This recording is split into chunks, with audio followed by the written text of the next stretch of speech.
Thank you for joining us again on the newsroom. I am Simisola Adigun.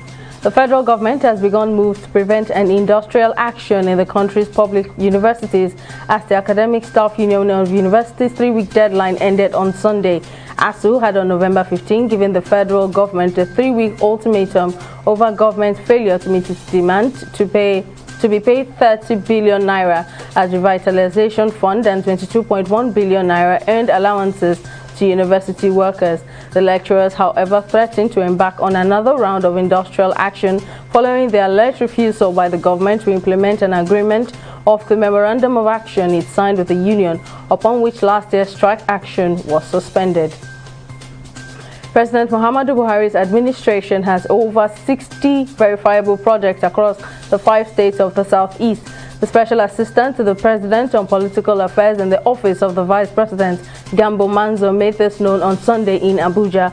Listing some of the projects, including those completed and ongoing, Manzo said the President was committed to completing all the ongoing projects east and called on the good people of the zone to support the administration in its efforts to rebuild the area. Ijaw Women Connect, a socio-cultural group, have urged security agencies to wade into the murder of 12-year-old student of Dowen College, Lagos, Sylvester Oromoni Jr., and promptly bring the perpetrators to book. It noted that Oromoni died as a result of injuries sustained after being bullied and battered mercilessly and given an unknown substance to drink by 5 senior students of the college, and noted that Ijaw mothers will join hands with mothers all over Nigeria to march on the streets of Lagos and Abuja to seek answers over the brutal killing and ensure justice is served. Only those vaccinated against COVID-19 in Italy can gain access into theaters, cinemas, live music venues, or major sporting events under new rules that came into force on Monday. Meanwhile, in Rome at the weekend, new rules requiring face masks to be worn outdoors in the busiest shopping streets came into effect. Italy was the first European country to be hit by coronavirus in early 2020 and has one of the highest death tolls at more than 134,000.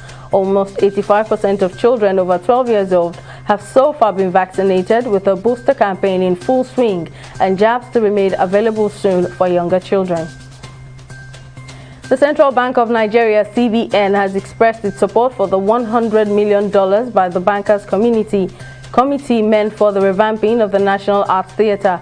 This was disclosed by the Governor of the Central Bank of Nigeria, Godwin Emefiele, as he noted that the country's deposit money banks were set up in 2020 for creative industry financing. Emefiele said this was meant to make it possible for young and talented youths in the creative industry to raise finance to establish or grow their businesses. Qatar's foreign minister has reiterated his country's position on addressing the situation in Afghanistan, saying Doha will continue to work towards enhancing humanitarian and economic efforts in the war-torn country.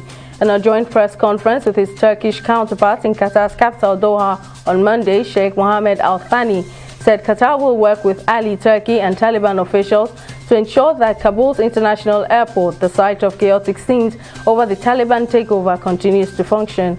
The two ministers reaffirmed their strong ties, adding that they had reviewed various regional and international issues and discussed steps that will further cement relationships.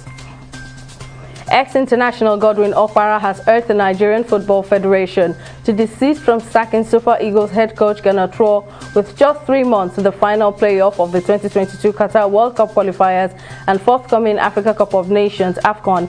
Okpara is the second ex-international after Victor Ipeba to kick against the sacking of the Franco-German with just 34 days to the 2021 Africa Cup of Nations, insisting the move will be a disaster. Gernot Rohr once again came under heavy criticism following the Eagles' underwhelming performance in their 1-1 draw with Cape Verde at Teslim Balogun Stadium in November. That's all on the newsroom. Thank you for staying with us. I am Simisola Adigun.